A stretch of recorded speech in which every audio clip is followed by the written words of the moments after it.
like it just happens. I'm just going to pull him out of this corner here real quick, too. There we go. It gives me more room to work.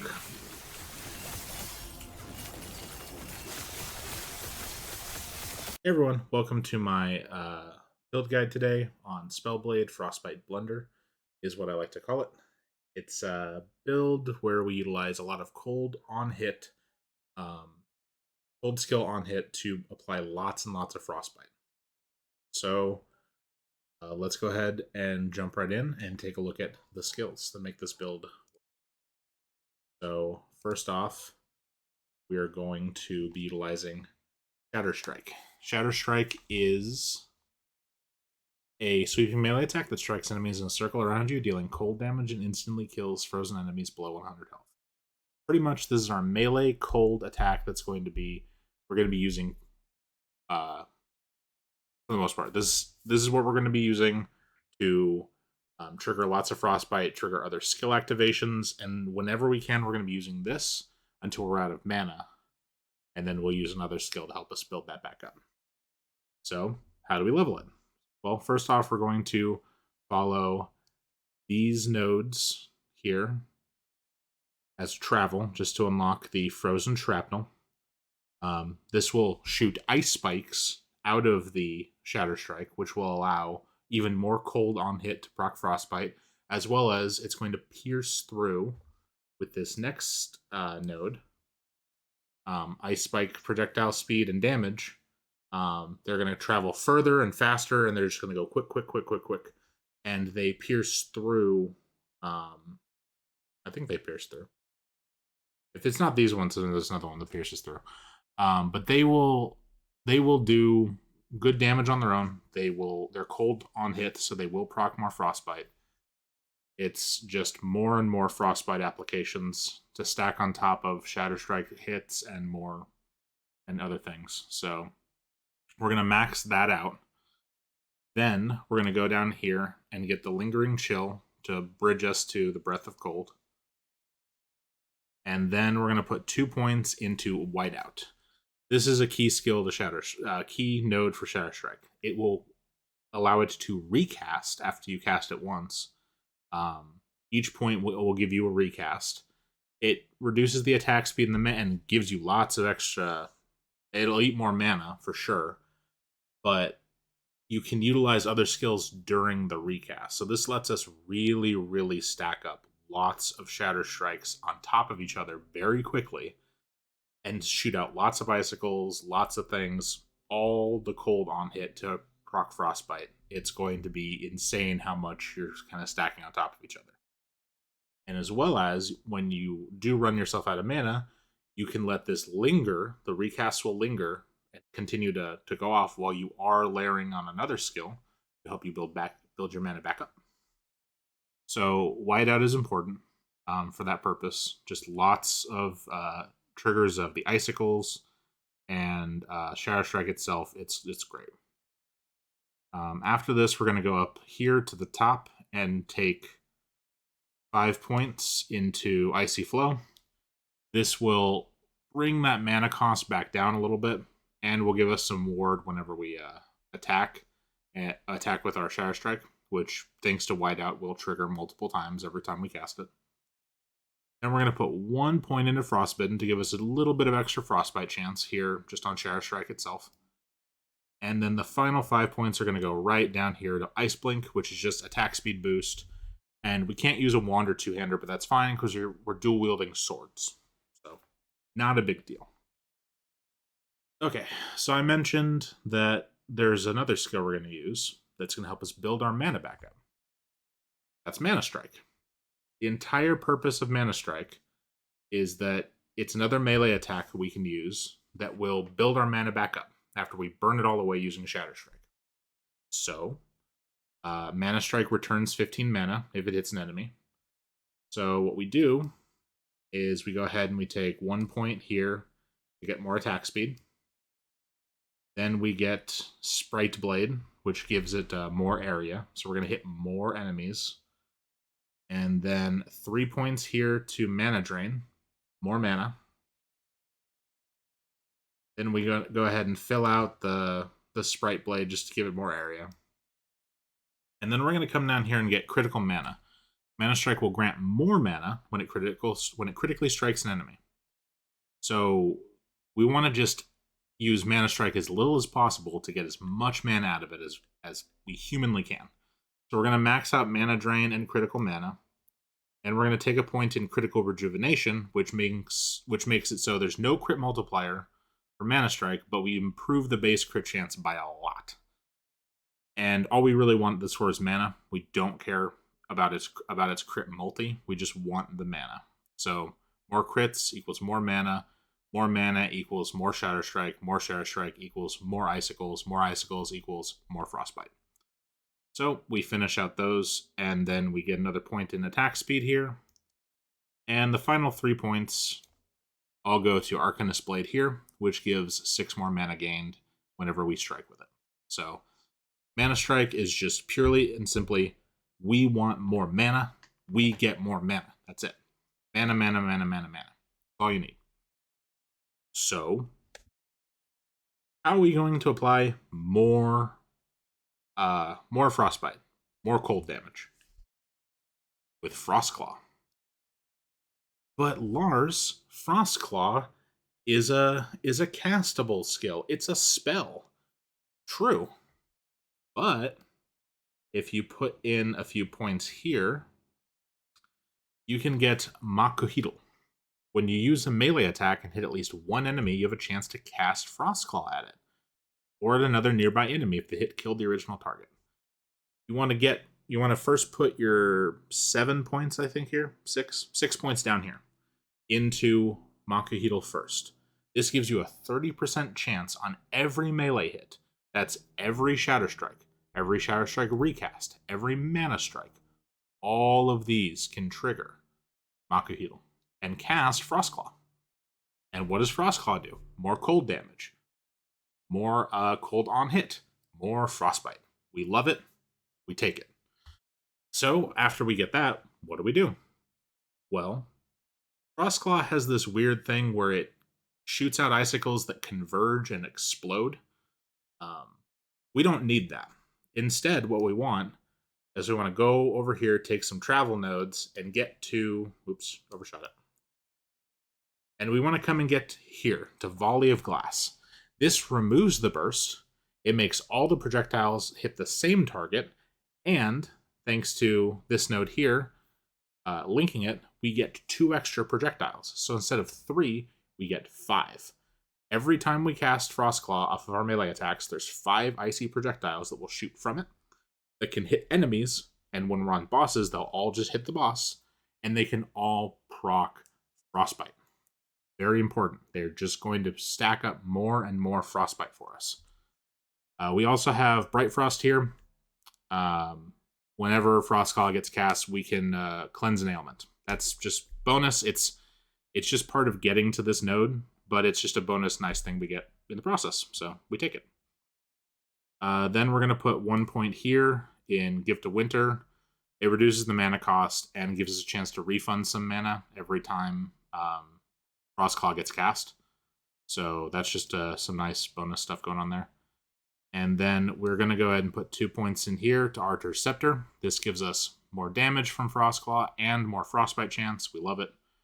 And then Frost Beyond Time, 1 point in here to increase ailment duration inflicted by Frostbite. It'll just by Frostclaw. So this just is a bonus. Just more ailment duration. It'll last longer. We like that. And then we'll just finish out Arthur's Scepter. And then the last 3 points we go over here. Flammed Ring, which just gives us some bonus spell damage for Frostclaw based on our melee damage. That's cool.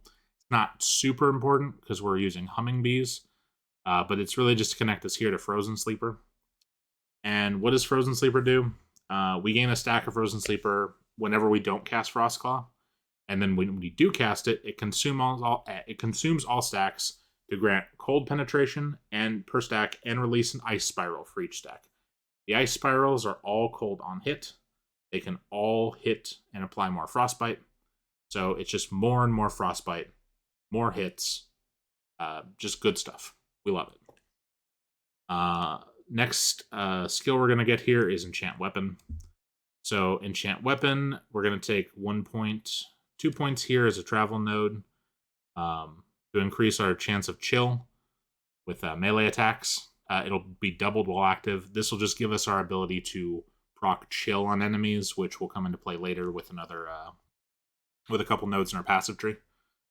But what we really want is Icicle Strike. Active, your melee attacks have a chance to cast icicles towards the enemies they hit.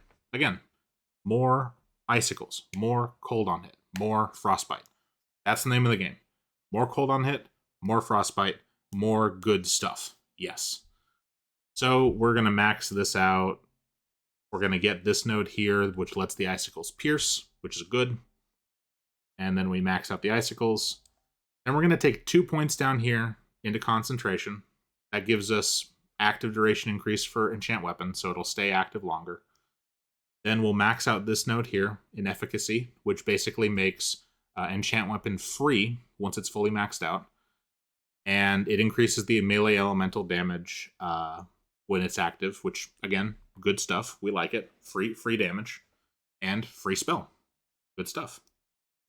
And then we'll come back and we'll finish out concentration so that we have the max +4. It has a base of 5 seconds. +4 will give you 9-second duration. That's good. It'll be active longer. More icicles for you. Good stuff. And then the last 5 points will just come up here to Celerity and gain melee attack speed boost +40%. So whenever we trigger Enchant Weapon, we're going to shoot more icicles, we're going to attack faster, and we're going to chill more often. And chilling comes into play for some of our passives later. So that's all just good stuff. And finally, Teleport. Teleport's our movement skill. It is it's just a quick blink from where you are to where you want to go on wherever your cursor is. And the main thing we want this for, we're just going to follow the nodes. We just want to get here. Because if we get Rock Phase, we cannot be stunned. Stun immunity after casting Teleport means we can jump into enemies. We don't get stunned out of our setup, which is attacking quickly, applying lots of freeze, and building up lots of ward.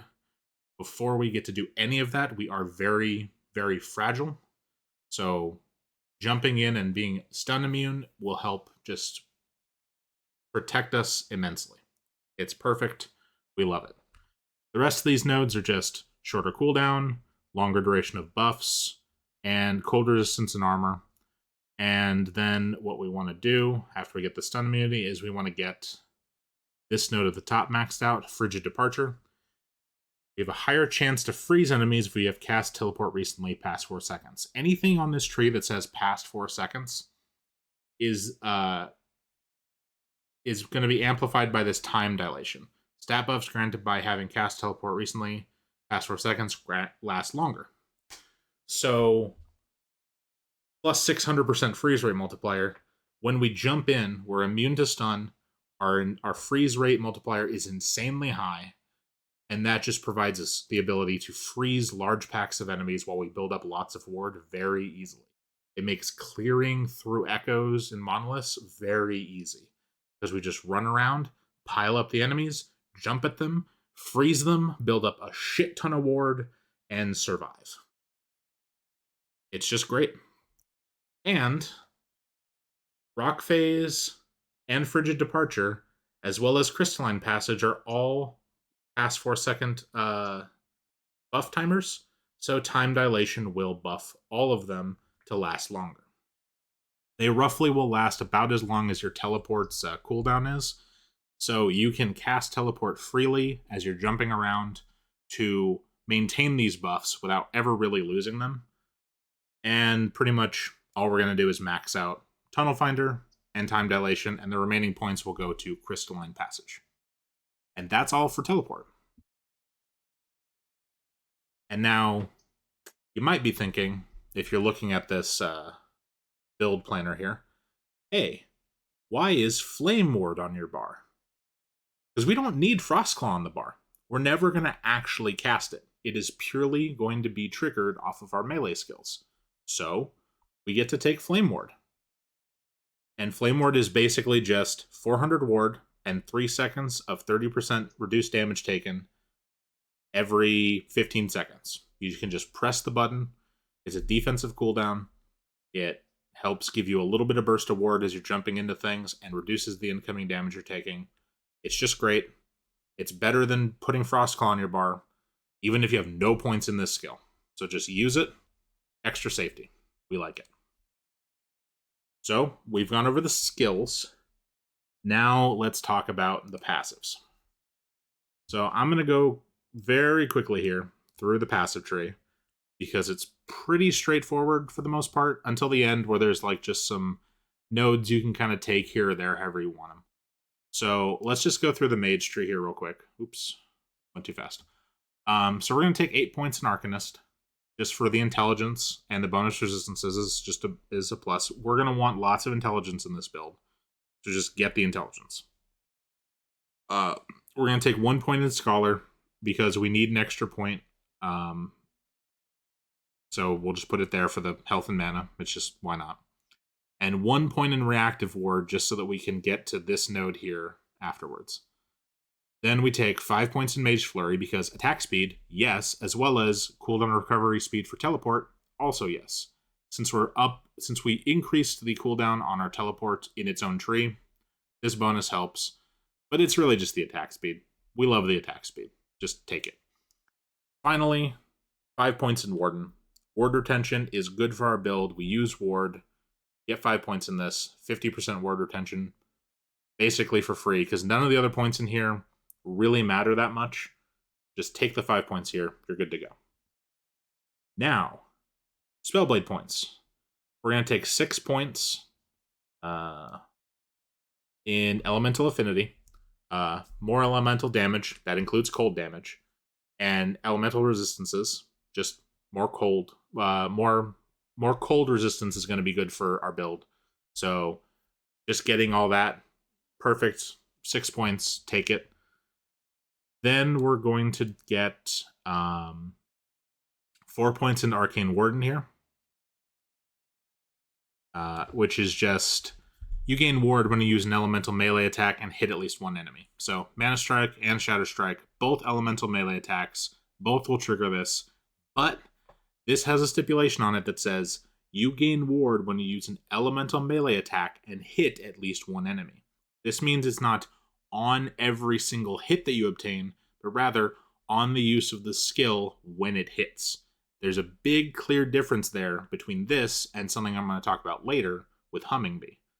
This will only get you 20 ward every time you use your skill, not for every enemy you hit with your skill. So we're just going to put the points in this to bridge ourselves to later stuff. We don't need to max this one out. Just put the 4 points in as a bridge and then go from there. The next thing we're going to take is Arcane Shielding. Damage reduction with Arcane Shielding, ward per second with Arcane Shielding. All you need to do to trigger Arcane Shield is hit with a melee attack. We're going to be doing that so much. This is always going to be online. It's perfect. Take it. Max it. Max it all out. And then we're going to put points into Warden's Echo. Just put all 5 points in to get us here. This is just, whenever you do trigger Arcane Warden, there's a chance that you will do a burst of elemental damage equal to the element that you used, which is Shadow Strike more often than not. So ice burst damage going off right around you every time there's a chance. It's good. Take it. Then we're going to put 5 points into Shattered Aegis. This converts Arcane Shield into a stackable buff. It makes each stack worse, but it provides more armor per Arcane Shield as well. And overall, the buffs reward us with more stats. We're ending up with more overall stat gains through this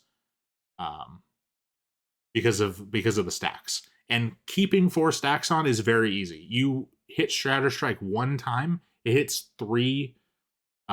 It goes off 3 times. So you're going to be able to keep this active easily with no problem. Don't worry about it. Points in it, play the game, lots of extra stats. We like it. 1 point into Gemini for dual wielding, because we want to dual wield swords.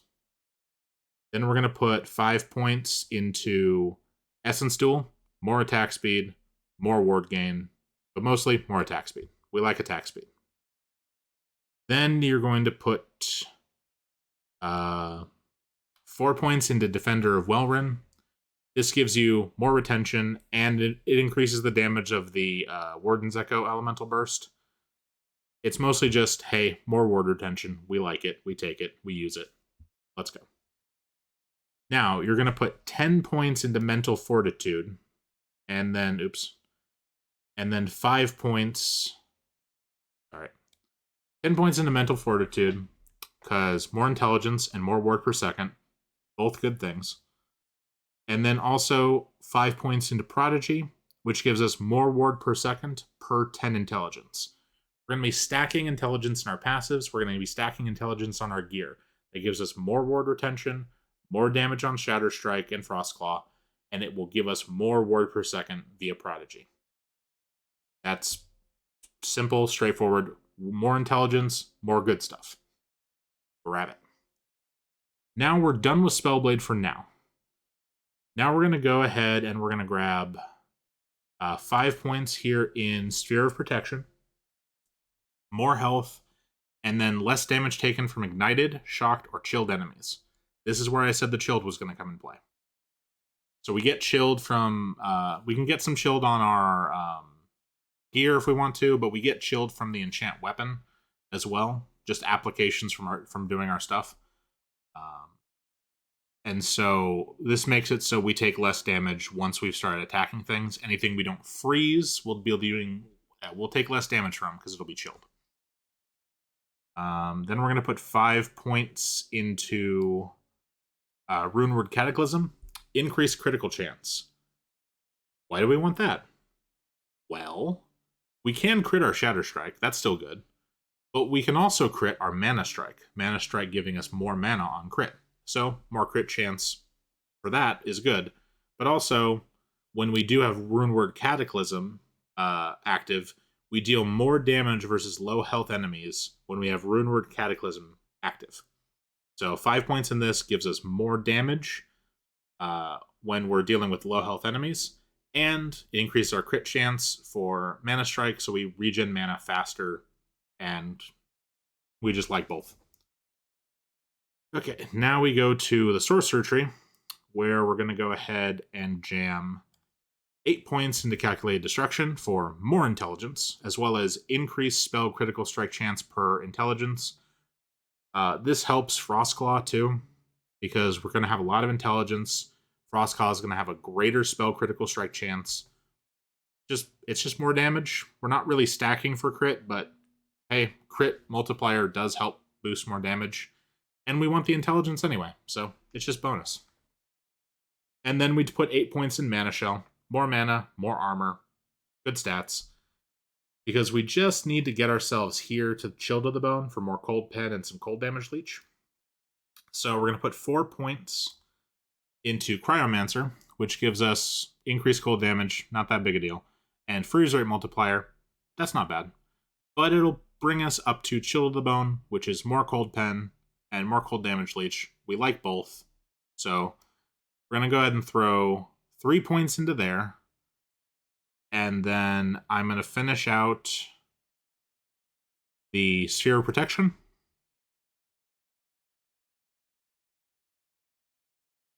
And I finish out Defender of Welrin.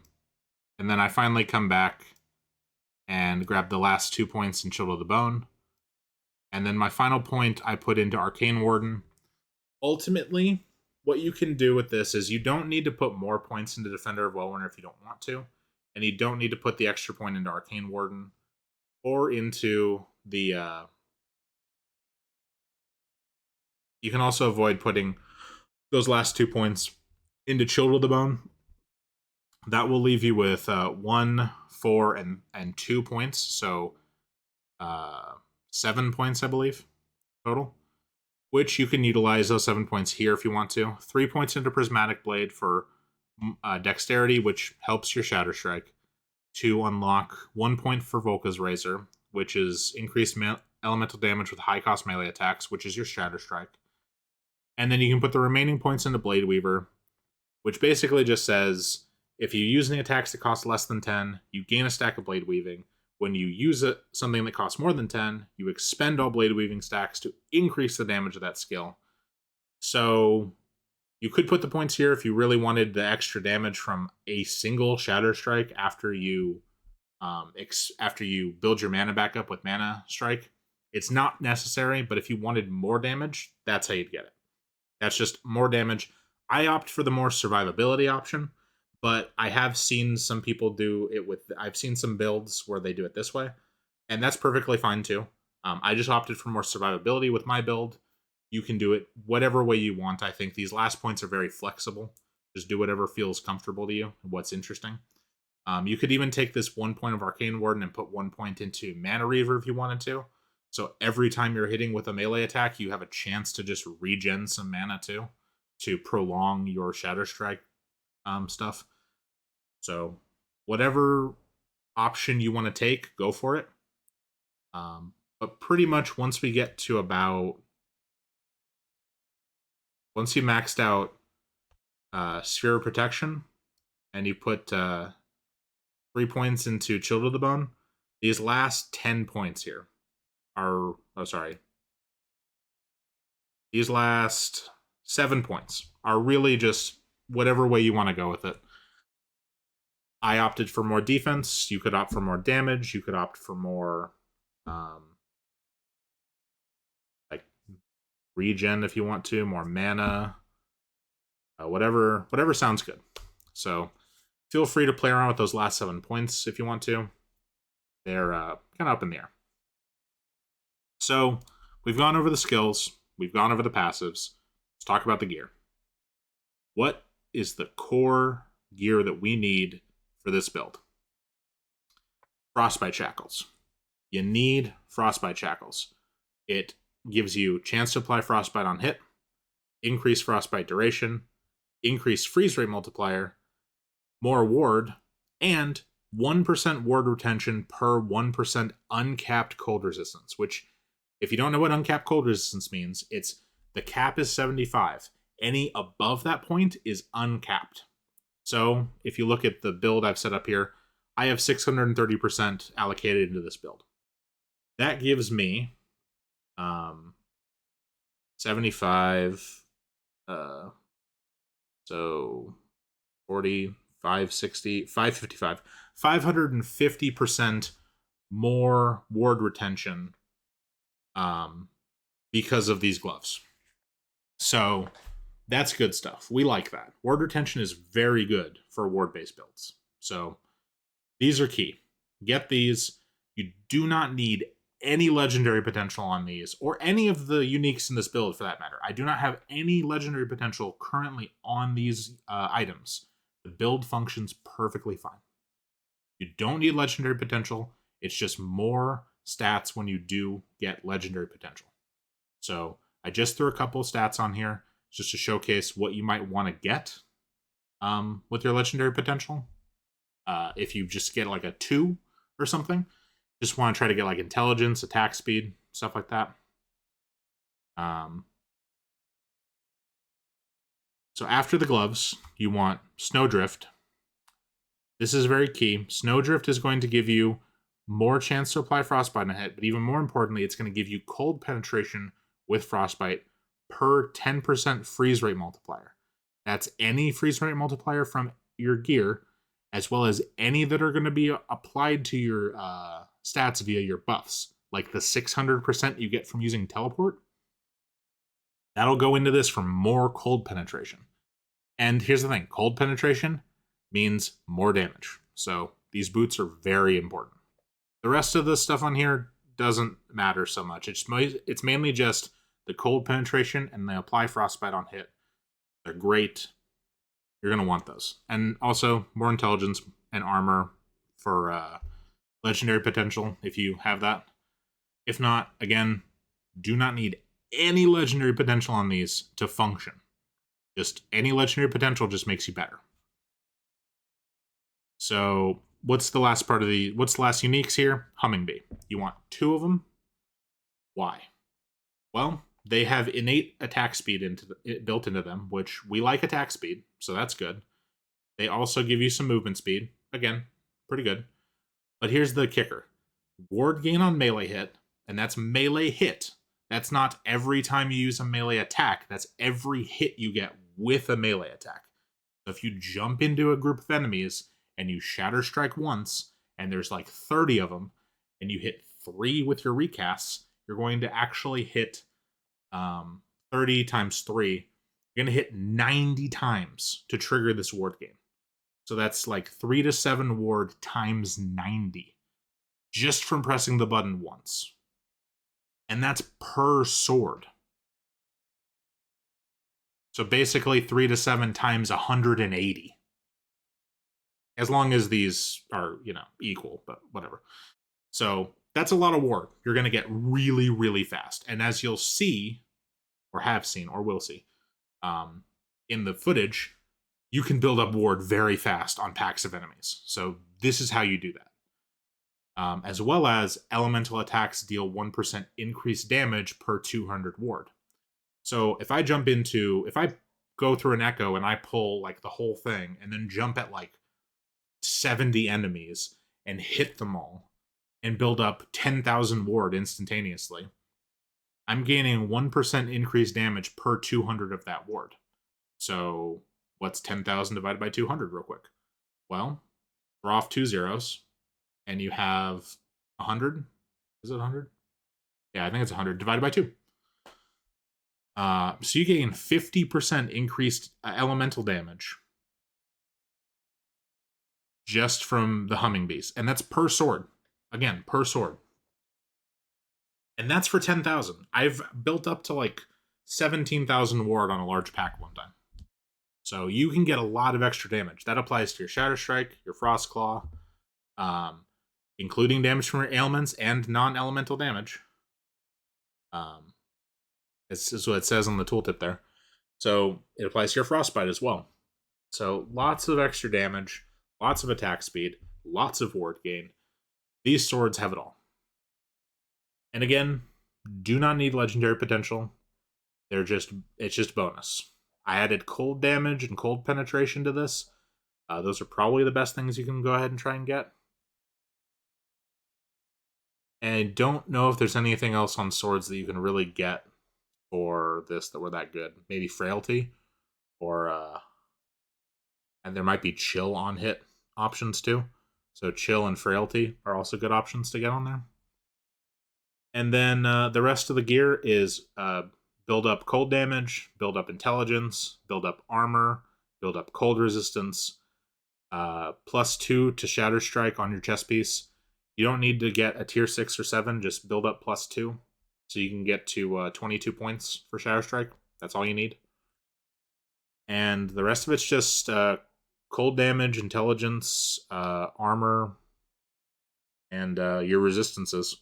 And then any additional resistances you can stack, go cold resistance. More cold resistance, more ward retention, more ward retention, more ward.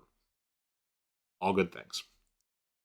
And now the final piece of the build, really. Outside of the blessings, which, I mean, honestly, blessings are pretty straightforward. Void res, all res, armor, more armor, cold damage. Just focus on that. You're good to go. These other ones, they're just for shards. They're not for combat, so don't worry about them. It's just these 5. These 5 contribute to your combat stats. And it's pretty much just more resistances, more armor, more cold damage. But let's talk the idols real quick. These are the idols you want to be looking for. Adorned Arcane Idol. More Frostbite on cold hit. More cold resistance. Just if you can get those, that's great. Focus on the Frostbite on cold hit over the cold resistance. As long as you can get that first top one, use those. Try to find both of these together if you can to maximize this. And you can hold 4 of these, as well as armor and cold resistance small idols to fill the gaps. There is also a unique adorned idol called Throne of Ambition. here. You gain a stack of ambition when you hit a boss or rare enemy. Gain 2% more cold damage per stack of ambition, 2% more armor per stack of ambition. Stack up to 20 times. You lose all stacks if you go 4 seconds without gaining a stack. So basically, you build up 4 stacks, and then for 4 seconds, you gain 40% more cold damage and armor. And then you lose all the stacks, you build them back up again. You can replace one of your Adorned Idols with this to maximize your damage, but it's not necessary until you find it and can equip it. Just get these, use these for now, and that's pretty much it.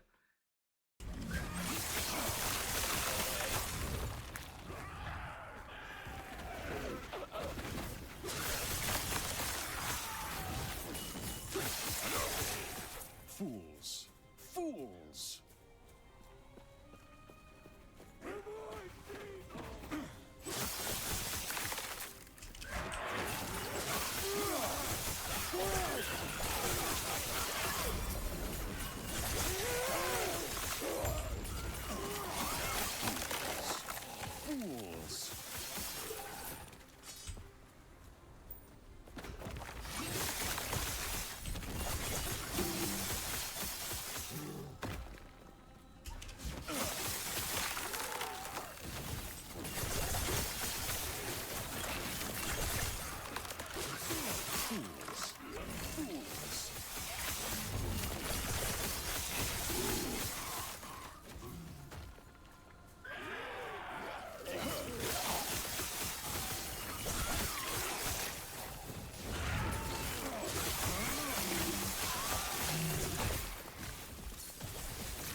And if I go up here, then over, that should get me where I need to go.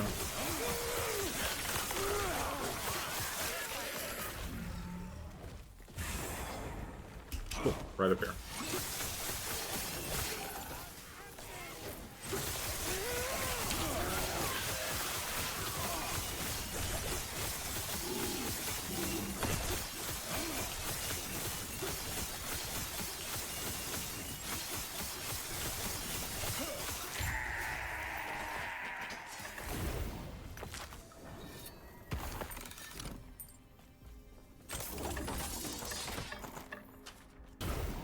In our corruption.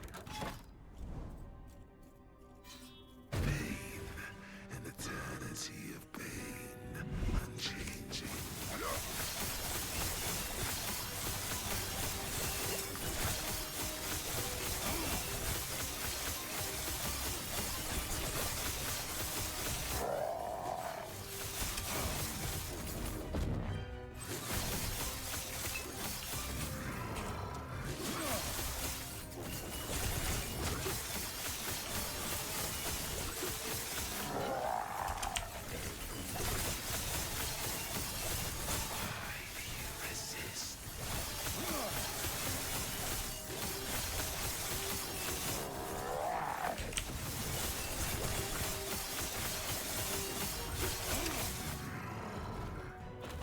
Gotta dodge a little bit of it.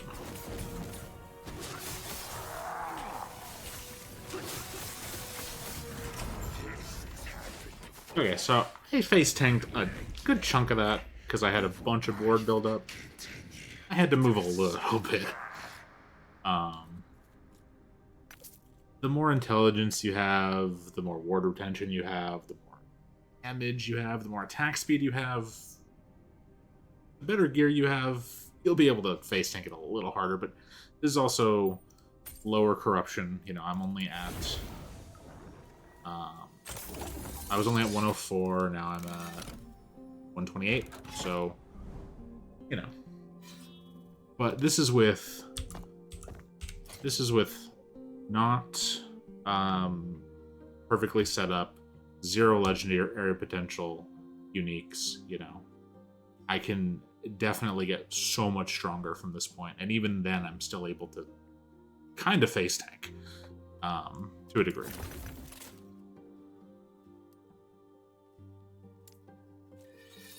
So yeah, just a fun build. And I love cold dot builds, so I really wanted to build this up and get this going, and I'm very happy with it. Kind of how it works, and I hope anyone watching enjoys it too. If you did like this build guide, feel free to like and subscribe, and be on the lookout for more content coming forward for Last Epoch. I have more build guides in the works that I am setting up, as well as I have a hardcore series that I'm doing that I will be releasing later on this week, the first video for. So be on the lookout for that. And I will be streaming as well to Twitch coming up in the near future. I just wanted to start getting the videos going again before I started streaming again. So just want to say thank you everybody for watching. Hope to see you. Hope you all enjoyed this, and I hope to see more of you in the future. Okay, so have a good day and get out there and have fun. Later.